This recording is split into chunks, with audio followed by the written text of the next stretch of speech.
ইয়েমেনের বিস্তীর্ণ রুক্ষ আর পাহাড়ি প্রান্তর এই মাটি বিগত এক দশক ধরে কেবল বারুদ আর রক্তের গন্ধই চিনেছে। আল জৌফ, হাজ্জাহ এবং মারিব এই প্রদেশগুলোর আকাশ আজ আর আগের মতো মুক্ত নয়। আকাশের বুক চিরে সারাক্ষণ চক্কর দিচ্ছে আধুনিক প্রযুক্তিতে মোড়ানো নজরদারি আর ঘাতক ড্রোনগুলো। নিচে মাটির কাছাকাছি পাহাড়ের খাজে লুকিয়ে আছেন একদল অদম্য যোদ্ধা। তাদের পাশে হয়তো আধুনিক বুট নেই, পরনে নেই কোনো অত্যাধুনিক বর্ম, কিন্তু তাদের বুকে জ্বলছে এক প্রতিরোধের আগুন। তারা তাকিয়ে আছে আকাশের দিকে। তাদের রাডার বা আধুনিক সরঞ্জামের খুব একটা প্রয়োজন নেই, কারণ তাদের হাতে এমন এক অস্ত্র এসে পৌঁছেছে যা আধুনিক সামরিক বিজ্ঞানের সব সমীকরণকে এক নিমেষেই ভুল প্রমাণ করে দিতে পারে। আকাশের অনেক ওপরে প্রায় 40,000 ফুট উচ্চতায় উড়ছে একটি তুর্কি প্রযুক্তিতে তৈরি অকিনসি ড্রোন। এটি কোনো সাধারণ আকাশযান নয়, এটি হলো আধুনিক সামরিক বিশ্বের অন্যতম অহংকার, যা রাডার ফাঁকি দিয়ে নিখুঁতভাবে লক্ষ্যবস্তু শনাক্ত ও ধ্বংস করতে পারদর্শী।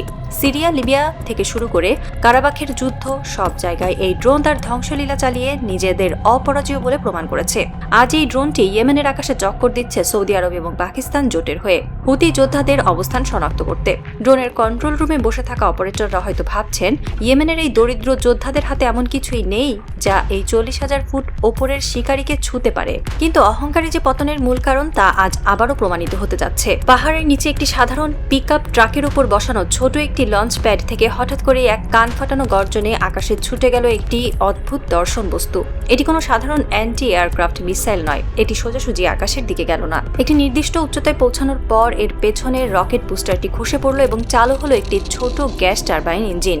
এরপর এই বস্তুটি আকাশে ইংরেজি 8 বা বাংলা 4 আকৃতিতে চক্কর দিতে শুরু করলো। এটি যেন আকাশে ভাসমান এক শিকারী ঈগল যে তার শিকারের ঘ্রাণ খুঁজছে।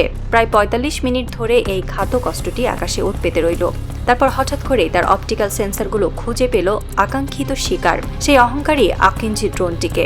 কানের পর্দা ফাটানো এক বিকট বিস্ফোরণ। মুহূর্তের মধ্যে কোটি ডলারের তুর্কি ড্রোনটি পরিণত হলো আগুনের এক বিশাল কুণ্ডলিতে।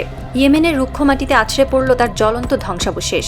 হ্যাঁ, শুরু হয়ে গেছে। যে ড্রোন নিয়ে বিশ্বের বড় বড় পরাশক্তিরা অহংকার করত, ইয়েমেনের একদল দরিদ্র কিন্তু অদম্য যোদ্ধার হাতে আজ তার সলিল সমাধি ঘটল। শুরু হলো এক নতুন মহাকাব্যের, এক রক্তক্ষয়ী সামরিক থ্রিলারের। এই ঘটনাটি কোনো গোপন বিষয় হিসেবে থাকেনি। ড্রোনটি ভূপাতিত করার পরপরই হুতি যোদ্ধারা এর ভিডিও ফুটেজ প্রকাশ করে দেয়। আর এই একটি ভিডিও ফুটেজ মুহূর্তের মধ্যে পুরো বিশ্বের সামরিক এবং ভূরাজনৈতিক অঙ্গনে রীতিমতো ভূমিকম্প সৃষ্টি করে দেয়। তুরস্কের সংবাদ মাধ্যম তুর্কি টুডে, ইসরায়েলের দ্য টাইমস অফ ইসরায়েল থেকে শুরু করে মধ্যপ্রাচ্যের সব বড় বড় সংবাদ মাধ্যম এই খবরটি ফলাও করে প্রচার করতে শুরু করে। সামরিক বিশ্লেষকরা তাদের মাথার চুল ছিঁড়তে শুরু করেন। কিভাবে এটি সম্ভব? ইয়েমেনের মতো একটি দরিদ্র যুদ্ধ বিধ্বস্ত দেশের যোদ্ধাদের হাতে এমন কি প্রযুক্তি থাকতে পারে যা 40,000 ফুট ওপরে থাকা একটি অত্যাধুনিক ড্রোনকে নামিয়ে আনতে পারে? রাশিয়ান আকাশ প্রতিরক্ষা ব্যবস্থা বা পশ্চিমা বিশ্বের অত্যাধুনিক প্রযুক্তি যেখানে এই ড্রোনগুলোর সামনে বারবার হোঁচট খেয়েছে, সেখানে ইয়েমেনের এই যোদ্ধারা কিভাবে এই অসাধ্য সাধন করলো? এই প্রশ্নগুলোর উত্তর খুঁজতে গিয়ে বিশ্ব সামরিক বিশেষজ্ঞদের সামনে উঠে আসে এমন এক অস্ত্রের নাম যা আধুনিক আকাশযুদ্ধের সমীকরণকে চিরতরে বদলে দিতে পারে।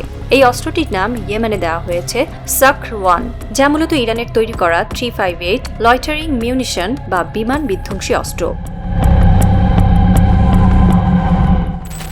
কি এই সাকর-1 বা 358 মিসাইল? কেন এটি এত ভয়ঙ্কর? সামরিক বিশ্লেষকরা এর কার্যপ্রণালী বিশ্লেষণ করে রীতিমতো হতবাক হয়ে গেছেন। প্রথমত, এটি কোনো সাধারণ মিসাইল নয়, আবার এটি কোনো ড্রোনও নয়। এটিকে বলা যেতে পারে কামিকাজে ড্রোন এবং মিসাইলের এক অদ্ভুত যুগান্তকারী সংমিশ্রণ। ইরানি প্রযুক্তিটি নকশা করেছে বিশেষভাবে ধীরগতির আকাশযান, বিশেষ করে ড্রোন এবং হেলিকপ্টার শিকার করার জন্য। সাধারণ অ্যান্টি এয়ারক্রাফট মিসাইলের কার্যপ্রণালী হলো ফায়ার করার পর এর রকেট মোটর কয়েক সেকেন্ডের মধ্যে তীব্র গতিতে ছুটে যায়। যদি লক্ষ্যবস্তুতে আঘাত করতে না পারে তবে জ্বালানি শেষ হয়ে সেটি অকেজো হয়ে মাটিতে পড়ে যায়। কিন্তু ইরানের এই মিসাইলগুলোর কার্যপ্রণালী একেবারে ভিন্ন। এটি ছোড়ার জন্য কোনো জটিল ব্যয়বহুল লঞ্চার বা রাডার সিস্টেমের প্রয়োজন হয় না। একটি সাধারণ পিকআপ ট্রাকের পেছনে বসানো ছোট লঞ্চ প্যাড থেকেই একে নিক্ষেপ করা যায়। সলিড রকেট বুস্টারের সাহায্যে মাটি থেকে আকাশে ছোড়ার পর এটি তার নির্দিষ্ট উচ্চতায় পৌঁছে যায়। এরপর রকেট বুস্টারটি খসে পড়ে এবং পেছনের অংশে থাকা ছোট জেট ইঞ্জিন বা গ্যাস টারবাইন চালু হয়। এই জেট ইঞ্জিনটিই হলো এই অস্ত্রের আসল জাদুকরী অংশ। এর সাহায্যে এই মিসাইলটি আকাশে প্রায় 45 মিনিট পর্যন্ত ভাসমান অবস্থায় থাকতে পারে। এটি সোজাসুজি কোনো লক্ষ্যের দিকে যায় না, বরং আকাশে বিশাল এলাকা জুড়ে টহল দিতে থাকে।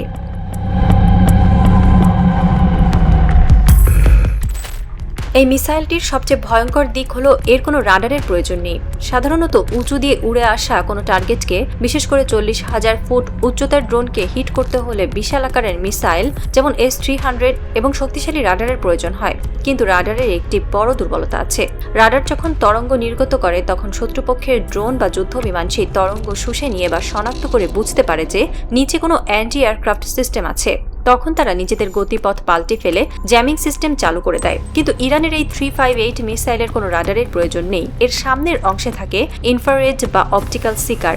এটি আকাশে ভাসতে ভাসতে নিজের সেন্সর দিয়ে ড্রোনের ইঞ্জিনের তাপ বা তার বাহ্যিক আকৃতি খুঁজতে থাকে। যোদ্ধাদের শুধু ড্রোনের আওয়াজ শুনতে হবে বা আকাশে ড্রোনের উপস্থিতি আঁচ করতে হবে। তারপর ট্রাক থেকে এই মিসাইল ফায়ার করে দিলেই হলো। এটি আকাশে উঠে 45 মিনিট ধরে প্রায় 100 কিলোমিটার রেঞ্জের মধ্যে ঘুরে ঘুরে টার্গেট খুঁজবে। যদি এটি প্রথম টার্গেটটি মিস করে তবে দ্বিতীয় টার্গেটকে অটোমেটিকভাবে খুঁজে নিয়ে তার দিকে ধেয়ে যাবে। ড্রোনের গায়ে সরাসরি আঘাত করে অথবা তার খুব কাছে গিয়ে প্রক্সিমিটি ফিউজের মাধ্যমে বিস্ফোরিত হয়ে ড্রোনটিকে চূর্ণ বিচূর্ণ করে দেবে। আমেরিকার বিখ্যাত টমাহক ক্রুজ মিসাইল থেকে শুরু করে অত্যাধুনিক F-35 যুদ্ধ বিমানেও নাকি এই মিসাইলের ভ্যারিয়েন্ট হিট করতে সক্ষম বলে ইরান দাবি করেছে। কোনো রাডারের ঝামেলা নেই, কোটি টাকার সেটআপ নেই, স্রেফ পিকআপ ট্র্যাকে লুকিয়ে নিয়ে গিয়ে শত্রুর নাকের ডগায় ফায়ার করে দেওয়া। এটি আক্ষরিক অর্থেই এক গেরিলা আকাশযুদ্ধ, যা আধুনিক পরাশক্তিদের জন্য এক চরম দুঃস্বপ্ন। এই ড্রোনটি ভূপাতিত হওয়ার ঘটনা কেবল একটি সামরিক বিজয় নয়, এর পেছনে লুকিয়ে আছে বিশাল এক ভূরাজনৈতিক বার্তা। ইয়েমেনের ভেতরে সৌদি আরব এবং পাকিস্তান জোটের অধীনে যে মিশন বা সামরিক পদক্ষেপ বাস্তবায়নের উদ্যোগ নেওয়া হয়েছে, এই ঘটনা পরিষ্কারভাবে ইঙ্গিত দেয় যে সেই মিশন মোটেও সহজ হবে না। সৌদি আরব ভেবেছিল তুরস্কের কাছ থেকে কেনা অত্যাধুনিক আকিঞ্জি ড্রোন আর পাকিস্তানের সামরিক সহায়তা নিয়ে তারা ইয়েমেনের প্রতিরোধকে ঘুরিয়ে দেবে। কিন্তু আজ তারা বুঝতে পারছে ইয়েমেনের এই রুক্ষ মাটি আসলে এক চোরাবালি। প্রশ্ন উঠেছে, এই আকিঞ্জি ড্রোনটি আসলে কার ছিল? এটি কি পাকিস্তানের ড্রোন যেটি সরাসরি সৌদি আরবে মোতায়েন করা হয়েছিল, নাকি পাকিস্তানের ভেতরে আকিঞ্জি ড্রোন ডেলিভারি দেওয়া হয়েছে এবং তাদের সামরিক বাহিনীর একটি বিশাল অংশ, এমনকি F-7 থান্ডার যুদ্ধ বিমানের স্কোয়াড্রনও সৌদি আরবে অবস্থান করছে বলে বিভিন্ন সূত্রে দাবি করা হচ্ছে, নাকি এটি খোদ সৌদি আরবের নিজস্ব ড্রোন ছিল?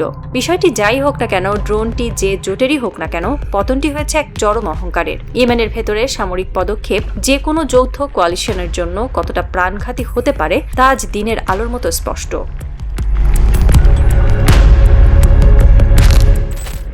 ইরান এবং তাদের প্রক্সিরা আজ বিশ্বকে দেখিয়ে দিয়েছে যে বিলিয়ন ডলারের সামরিক বাজেট আর অত্যাধুনিক পশ্চিমা প্রযুক্তি থাকলেই যুদ্ধে জেতা যায় না। যুদ্ধ জিততে হলে লাগে অটল মনোবল, উদ্বোধনী ক্ষমতা এবং শেকড়ের প্রতি গভীর বিশ্বাস।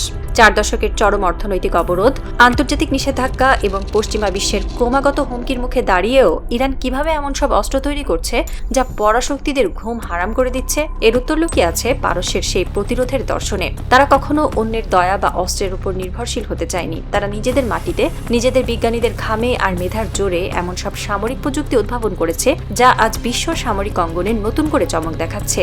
আমেরিকা, ইসরায়েল বা সৌদি আরব সবাই ভেবেছিল যে ইয়েমেনের প্রতিরোধকে তারা আকাশ থেকে বোমা মেরে স্তব্ধ করে দেবে। তারা ভেবেছিল গরিব ইয়েমেনিদের কাছে কেবল পুরনো AK-47 ছাড়া আর কিছুই নেই। কিন্তু আজ যখন 40,000 ফুট ওপর থেকে তাদের অহংকারের ড্রোনগুলো আগুনের গোলা হয়ে মাটিতে খসে পড়ছে, তখন তারা বুঝতে পারছে যে পারস্যের প্রতিরোধের শেকড় কতটা গভীরে প্রথিত।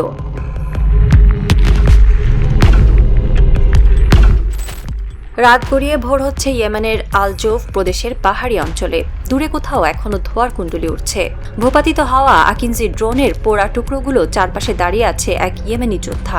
তাদের মুখে কোনো ক্লান্তি নেই, আছে এক বিজয়ী প্রশান্ত হাসি।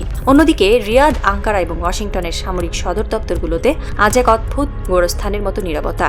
জেনারেলরা বুঝতে পারছেন তারা এমন এক ভূরাজনৈতিক ফাঁদে আটকা পড়েছেন যেখান থেকে বের হওয়ার কোনো সহজ রাস্তা নেই। তারা যদি আরও ড্রোন পাঠান তবে পারস্যের এই SARK-1 মিসাইলগুলো আবারও আকাশ থেকে মৃত্যু নামিয়ে আনবে। ইয়েমেনের এই ঘটনা প্রমাণ করে যে প্রতিরোধ কেবল একটি শব্দ নয়, এটি একটি জীবন্ত শক্তি। ইরান এবং তাদের মিত্ররা আজ স্পষ্ট বার্তা দিচ্ছে এই অঞ্চলে পশ্চিমা বা তাদের দালালদের কোনো আগ্রাসনের দিন শেষ। তোমরা আকাশ থেকে নজরদারি করতে আসবে আর আমরা তোমাদের চোখ উপড়ে ফেলবো। ছায়াযুদ্ধ শেষ, কূটনীতির সমস্ত মুখোশ ছিঁড়ে গেছে। এখন শুধু মুখোমুখি দাঁড়িয়ে এক দাম্ভিক সামরিক জোট আর এক অটল আত্মমর্যাদায় বলিয়ান প্রতিরোধ।